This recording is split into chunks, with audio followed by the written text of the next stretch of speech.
líder da Rio Clarense, bem-vindo, bem-vinda. Leila Said de novo, agora com o segundo capítulo da trilogia Comunicação Pessoal e Oratória.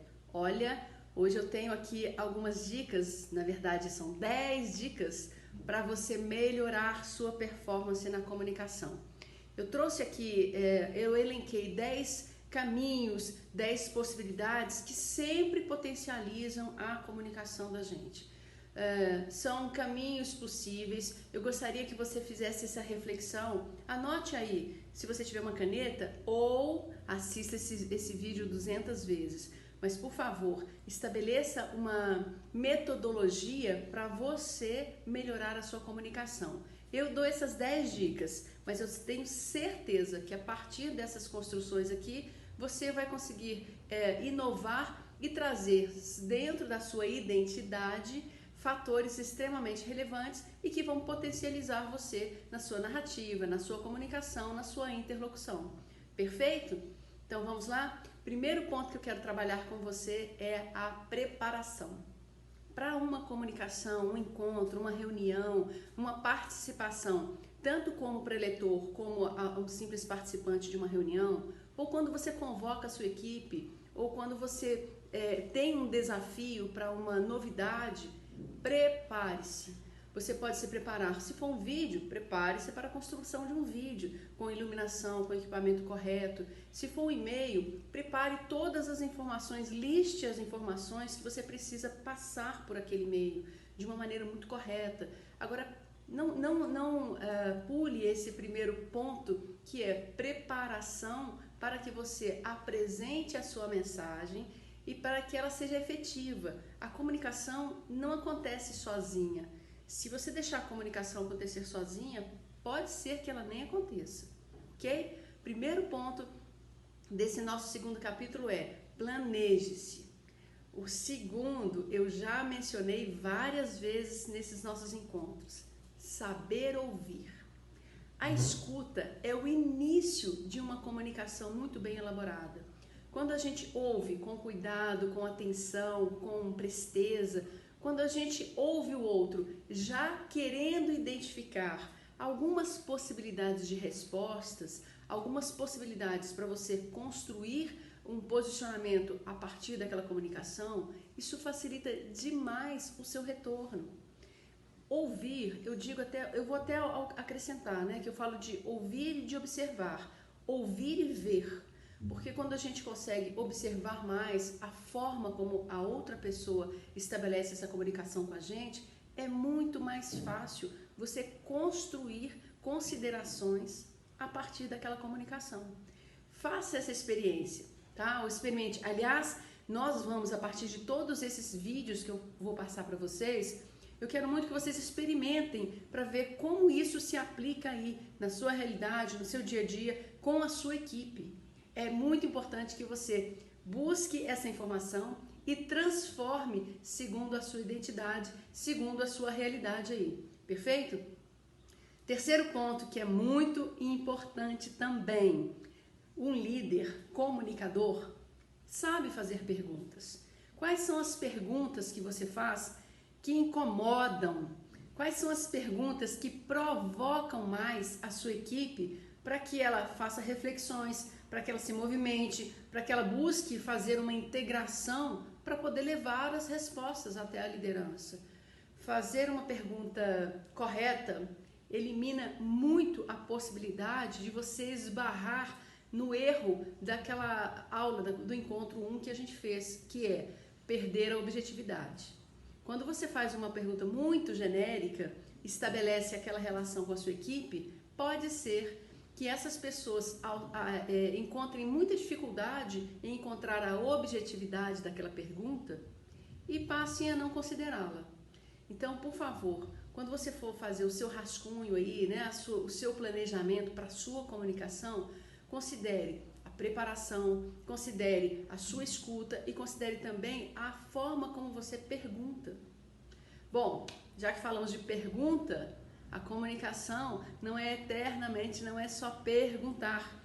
Nós também precisamos preparar a resposta. Como nós respondemos? você recebe um e-mail ou numa reunião você é interpelado com uma pergunta bem complicada ou mais complexa ou que exigiria mais dados que você ainda naquele momento ainda não tem, precisamos saber responder. E a resposta precisa ser também pensada e elaborada. Eu costumo dar algumas dicas de respostas que você tenha uma palavrinha-chave no início. Essa palavrinha é considerando. Considerando a realidade, considerando o recorte da sua pergunta, considerando que eu ainda não coletei os dados necessários para te responder com exatidão. Comece uma resposta dizendo que você prestou atenção em toda a pergunta. Seja do seu colaborador, seja da sua equipe, seja da sua liderança, dos seus diretores, elabore bem a resposta para que você demonstre essa atenção. Demonstrar essa atenção é fundamental para que a outra pessoa veja empatia na sua fala. Ok? Bacana? Agora é o quinto ponto, tá? Já estou no quinto ponto, que é essa trilha que eu estou te apresentando aqui para você melhorar a sua comunicação. O quinto ponto não é nessa ordem, mas são pontos totalmente relevantes, ok? O quinto ponto é entender a sua audiência. Para quem você está falando? Você está falando com a diretoria? Você está falando com a sua equipe interna, com a sua equipe externa? Como você vai trabalhar a comunicação, mas depende de quem está te ouvindo naquele momento. Quanto mais específico for o grupo, mais específica deve ser a sua comunicação.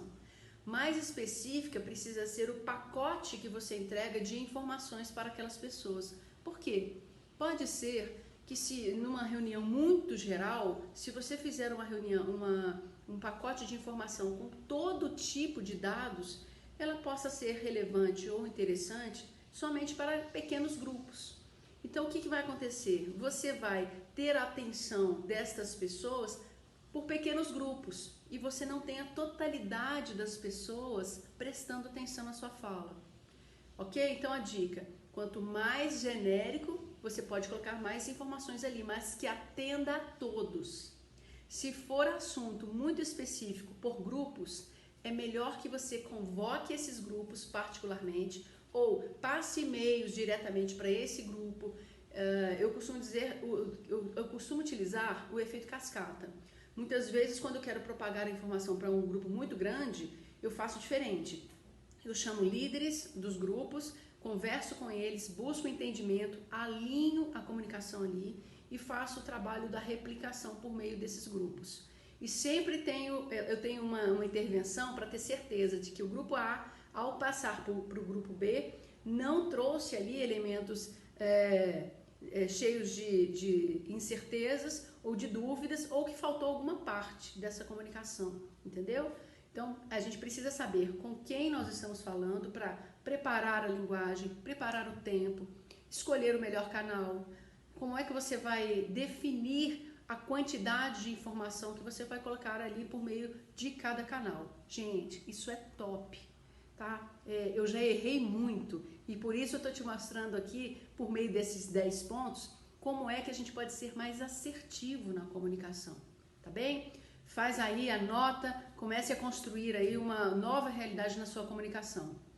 Outro ponto que eu não posso deixar de falar e que no terceiro capítulo eu vou dar mais ênfase, inclusive, é sobre o tema O Corpo Fala. Sim, se você ficar caladinho, o corpo está falando para você.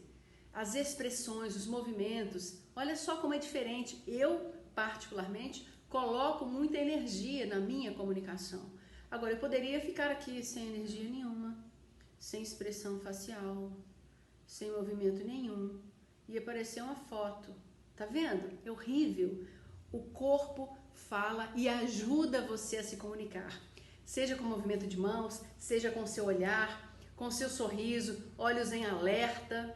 Gente, o movimento que você faz durante uma reunião, como você se aproxima das pessoas, nesse tour que eu falei com você, que é tão importante, sair da sala, sair do casulo e dar uma volta pela empresa, A forma como você se gesticula e se aproxima das pessoas diz muito sobre você.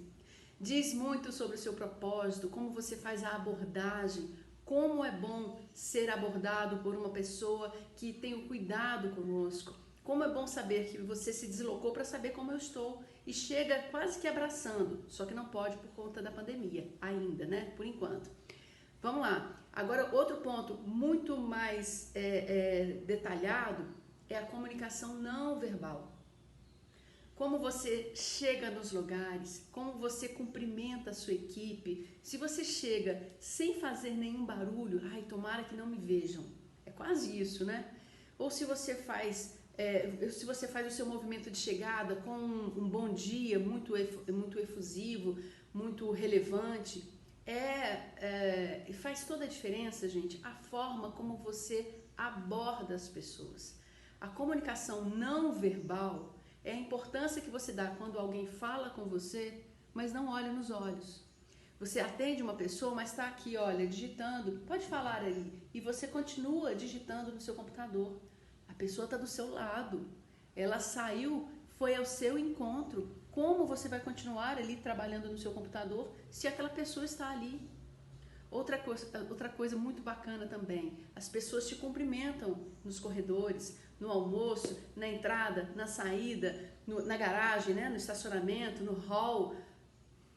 Queridos, queridas, repensem, façam esse exercício aí hoje. Como você tem conduzido toda a sua trajetória desde que você sai da sua cama e até quando você volta à noite. A comunicação, eu falei para vocês, não é só corporativa. Como você faz isso com seus vizinhos, com a sua família, com seus amigos.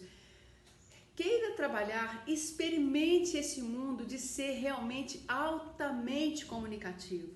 Isso faz uma grande diferença. Quando você precisa acionar alguém, essa pessoa já sabe que você anteriormente já fez conexões. Por cumprimento, por um respeito, por um bom dia, por uma abordagem com um sorriso. Eu tenho tido muitas experiências muito boas, porque quando às vezes eu preciso acionar alguém que às vezes eu nem conheço essa pessoa, ela já me conhece. Ah, você é a Leila do lugar tal. Por quê? Porque provavelmente anteriormente eu já fiz algumas conexões possíveis dentro dos encontros possíveis e já estabeleci ali uma porta, uma ponte e não barreiras. Muitas vezes a sua equipe pode estar com medo de te perguntar algo porque você passou assim meio, né, com o sorriso meio fechado, você passou assim meio tenso e aí a pessoa pensa, nossa, eu não vou nem chegar perto porque deve estar bravo. Reveja, repense, tá bom? Você é a única pessoa que pode se ajudar. É a única pessoa que pode dar start nessa mudança. Perfeito? Vamos para o 8º ponto. E eu vou falar rapidinho para esse vídeo também ficar bem, com um tamanho bacana, para você não enjoar dessa informação, porque ela vai fazer muito bem para você, beleza? Vamos trabalhar no outro ponto que é mindset. Leila, mas o mindset faz toda a diferença na comunicação? Sim! Se você trabalha com mindset de desenvolvimento, você não vai ter medo de errar na sua comunicação. Por quê? Errar é humano, errar faz parte. Quantas vezes aqui eu atropelei a minha própria linguagem, aqui mesmo nesse vídeo, isso é uma maneira natural. Agora, o mindset de desenvolvimento te ajuda, estabelece com você uma possibilidade de ousadia, ele te prepara para experimentar. Quando você tem um mindset de desenvolvimento, você se permite mais. E aí o medo vai afastando, a insegurança vai ficando mais longe. Agora, se você tem um mindset fixo, provavelmente você está pensando assim agora, mas eu nunca vou fazer isso, eu nunca vou ter coragem de ir para o vídeo e fazer um vídeo feito a Leila está fazendo. Jamais. Eu não tenho coragem de eu pedir a fala numa reunião. Quando as pessoas vêm para mim, eu quero mais é despachar rapidamente, respondo lá rápido o que ela quer. Amados, amadas, este é o grande perigo do mindset fixo. O mindset fixo te coloca numa caixinha tipo assim, eu nasci assim, eu não tenho jeito de melhorar, eu não tenho talento para comunicação, eu vou deixar que outras pessoas se comuniquem por mim. Você já deve até imaginar o final dessa história. Não preciso nem te contar, não vou nem te adiantar. Mude. Leia o livro Mindset da Carol Dweck. Ela vai te ajudar demais a entender o mindset de desenvolvimento, de proatividade, de clareza, e vai te deixar muito mais preparado, inclusive para encarar os erros. Os erros trazem muito mais aprendizado do que os acertos. Vai por mim, hein? Leia esse livro, melhore e faça uma reflexão sobre o seu pensamento na hora de trabalhar a sua comunicação. Vamos fechar? 2 pontos ainda faltam, que eu já mencionei, mas eu vou reforçar aqui com você, que é a necessidade de empatia na comunicação. Amados, pense no outro, olhe para o outro, escute o outro. A empatia não é somente um sorriso. A empatia é você estar dentro do pensamento do outro, quase isso, para entender toda a fala, tudo aquilo que ele espera de você, tudo aquilo que ele busca em você. Então, se você está com uma pessoa, um único interlocutor, a atenção para ele tem que ser 100%. Se você tem uma plateia de 100 pessoas, de 200 pessoas, você precisa dividir a sua atenção para toda aquela plateia. No próximo bloco, no próximo capítulo, vou dar dicas exclusivas de oratória. E eu quero que você faça essa ginástica. Já comece, grave vídeos aí, não precisa compartilhar. Grava para você. Se você não gostou, ficou terrível, apaga. Mas deixe alguns para você amadurecer os erros. Às vezes não fica muito claro qual é a nossa fragilidade. E isso vai te ajudar demais. Bacana? E por fim, feedback de manhã, de tarde e de noite. Mas você precisa levar uma vida de feedback. Como você provoca retornos? Você dá feedback? Como você dá feedback? É fácil falar para sua equipe assim, gente, batemos a meta, que sucesso, vocês são ótimos, nota 1000 para todo mundo. Mas e para dar feedback não tão positivo? Aí você fica fugindo? Não. A partir de hoje, ninguém mais vai fugir de feedback nenhum. Feedback existe para completar a comunicação. Você provoca, você faz uma pergunta inteligente, você entrega informações extremamente estratégicas para a sua equipe e precisa de feedbacks. Então, abra as portas, deixe eles perceberem que há uma conexão, há uma facilidade, existe um acesso incrível para que eles cheguem até você para dar feedback ou para receber feedback. O ciclo da comunicação não completa se a gente não considerar o feedback. Lembra do processo? Vamos aqui fazer um revival. Emissor, que é quem trabalha a comunicação, que vai lá para o destinatário, que é o receptor, ok? Então eu falo com alguém e essa informação chega para alguém. Nesse caminho eu escolho o melhor canal, eu escolho a melhor mensagem, eu tenho um objetivo daquela mensagem. Se fosse só isso, estava bom. Mas tem alguns ruídos, existem possibilidades daquela comunicação que você preparou com tanto carinho não chegar efetivamente do jeito que saiu. Então ela chega do lá com alguma interferência. São os ruídos. Cuidado, os ruídos podem ser uma informação mal passada, uma resposta que a plateia não teve ou a sua equipe não teve. Então, se eles fizeram uma solicitação e você não deu um retorno, provavelmente eles não vão escutar quase nada antes de você dar aquele retorno. Não é de escutar, é de dar importância para a sua fala. Então faça aí um exercício, reconsidere esses 10 pontos, experimenta, coloca isso para rodar do seu jeito, com a sua identidade e me conta depois, tá bem? Breve, 3º capítulo da nossa jornada Comunicação Pessoal e Oratória. Bye bye, fiquem com Deus. Tchau!